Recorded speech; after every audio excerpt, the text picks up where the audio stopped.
más grandes que sus importaciones. En ese sentido, el sector público en realidad es generador neto de divisas y ha sido quien ha generado, por supuesto, la acumulación de reservas internacionales en años siguientes. Contrariamente al sector privado, fíjense que el sector privado exporta más en los últimos años, se ve un incremento bastante interesante, pero lo que también hay que notar es que es un importador neto en términos netos, ¿no? Importa más de lo que exporta. Por tanto, es una gente que usa divisas. Cuando preguntamos dónde están, cómo se explica la caída de reservas internacionales, hay que ver cuáles son los actores público-privados que utilizan esas divisas. Lo que por supuesto es bastante curioso es analizar, y eso se ve reflejado por supuesto en las consideraciones, porque claramente el superávit público está prácticamente cointegrado, podría decir, con las reservas internacionales. En cambio, si bien el saldo comercial privado se ha incrementado, en los últimos años se ha vuelto negativo. Se ha vuelto negativo a pesar de que hubo una corrección importante del déficit comercial privado, incluso para volverse positivo. ¿No llama la atención que en pleno año de récord de exportaciones las reservas internacionales siguen cayendo? Quiere decir que hay algo detrás que no cuadra de por qué el sector exportador no está generando divisas para el país. Por tanto, pareciera que no, la solución a la escasez de divisas no va por ahí. Muy cortito del régimen cambiario, porque si analizamos la evolución del tipo de cambio a lo largo del tiempo, lo que vamos a ver en los años 60 ha predominado tipos de cambio fijo, pero con periodos de estrés de liquidez que han llevado, por supuesto, a devaluaciones importantes en la economía. Después de la hiperinflación y el cambio de modelo, en los años 90, comienzos del 2000, se puede ver cómo el tipo de cambio se ha ido incrementando de forma sostenida.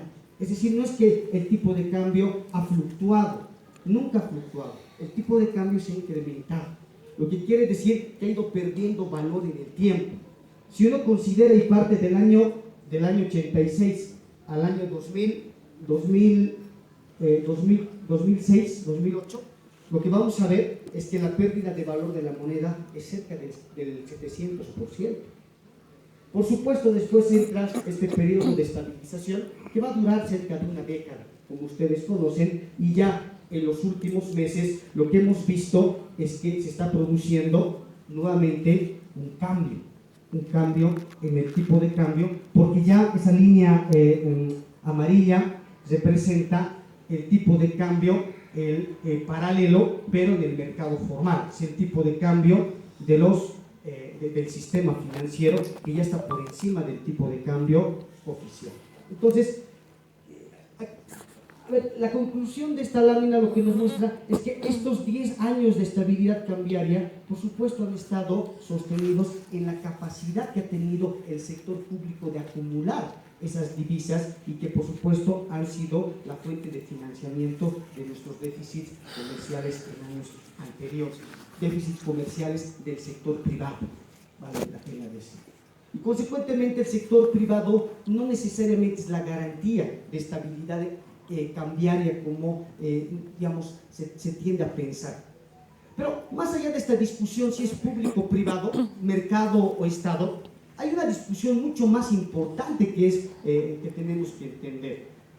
El problema de estos ciclos de inestabilidad y estabilidad cambiaria en realidad están asociados a nuestra estructura económica, a nuestro patrón primario exportador, altamente concentrado, por supuesto, en pocas materias primas. Si uno analiza los años 80, por ejemplo, se puede ver cómo 3 productos representaban cerca del 80% de nuestras exportaciones. Lógicamente, cuando cae el precio de uno de estos commodities, genera un shock importante en la economía y es parte de la explicación de la crisis de los años 80.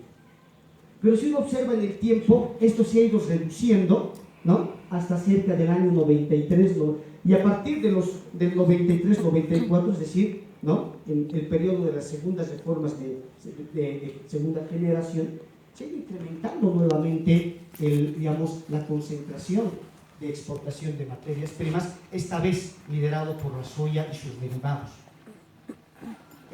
En el periodo de los años de comienzos de siglo, lo que se ve es que más bien ha habido cierta estabilidad. No es que se ha incrementado la concentración de materias primas, sino que más o menos hemos estado en torno al 60%. Es decir, que no es que se ha incrementado nuestra concentración como se suele cuestionar al modelo económico. Pero si analizamos, por ejemplo, el índice de Herfindahl, es interesante ver, ¿no? Ustedes saben que es un índice de concentración. Lo que se ve claramente es que hay una disminución de la concentración. La concentración va desde 0 hasta 10.000, como ustedes recordarán. Ha habido una concentración media, más o menos a principios de los 80, cae la concentración y luego va incrementándose. ¿Por qué se incrementa la concentración? Por el auge exportador, porque hay una teoría de la reprimarización de las materias primas que dice que en los periodos de auge de precios internacionales se tiende a concentrar estos productos. Pero en los últimos años se ve una disminución, lo que quiere decir que ha habido un esfuerzo, al menos limitado, pero importante, de diversificación productiva. Voy a terminar con esta pregunta, por supuesto, porque la pregunta en el fondo es si el modelo actual es un modelo agotado. Para responder a esta idea, por supuesto, vamos a ver a la economía como un ser humano, ¿no? Que por supuesto se puede enfermar, ¿no? Y hay que atenderlo. Pero para hacer esto hay que partir de tener un buen diagnóstico.